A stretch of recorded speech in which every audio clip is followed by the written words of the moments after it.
कल्याण में प्रधानमंत्री नरेंद्र मोदी के जन्मदिन के अवसर में डोंबिवली में राज्य के लोक निर्माण मंत्री रविंद्र चौहान द्वारा हाउसिंग सोसाइटी में रूफटॉप सोलर पावर यूनिट का उद्घाटन किया गया है। डोंबिवली की लगभग 200 हाउसिंग सोसाइटियां इस योजना के लिए पात्र हुई हैं। योजना की शुरुआत खंबालपाड़ा स्थित स्नेह रेसिडेंसी सोसाइटी से की गई।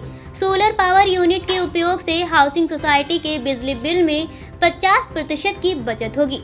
बता दें कि देश के प्रधानमंत्री नरेंद्र मोदी ने सौर ऊर्जा को बढ़ावा देने के लिए देशवासियों से कई बार अपील की है। इस संदर्भ में केंद्र सरकार द्वारा योजना भी लागू की गई है। डोंबिवली में सौर ऊर्जा पैनल का उद्घाटन करने के बाद मंत्री रविंद्र चौहान ने कहा कि निजी सोसाइटियों में कमर्शियल मीटर से बिजली इस्तेमाल की जाती है, जिससे सोसाइटियों को भारी भरकम बिल का भुगतान करना पड़ता है। मंत्री चौहान ने कहा कि बिजली बिल की बचत और सौर ऊर्जा से बिजली निर्मित प्रति जागरूकता लाने के उद्देश्य से सोसाइटियों को मुफ्त रूफटॉप सोलर पैनल उपलब्ध किया जा रहा है। इस उपक्रम के जरिए सोसाइटियों की बिल की रकम में 50% तक की बचत होगी। चौहान ने यह भी कहा कि इस योजना की पूरी तरह से मुफ्त की जाएगी। सोलर पैनल का मेंटेनेंस भी मुफ्त होगा। चौहान ने कहा कि फिलहाल 200 सोसाइटियां इस योजना के लिए पात्र हुई हैं। आदरणीय देश के प्रधानमंत्री नरेंद्र मोदी जी के नेतृत्व में पूरे देश में अपारंपरिक ऊर्जा का निर्माण करने के लिए उन्होंने कहा गया है। उसी के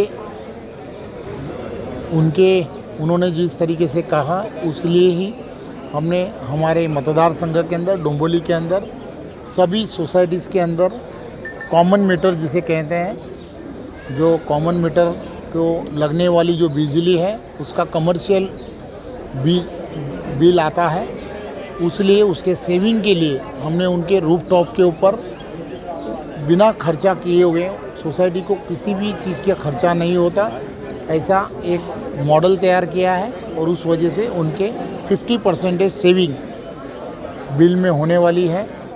एमएससीबी के माध्यम से और यहाँ के गृह निर्माण सोसाइटी और प्राइवेट सेक्टर के माध्यम से ये उपक्रम किया जा रहा है। कल्याण से सुनील शर्मा की रिपोर्ट।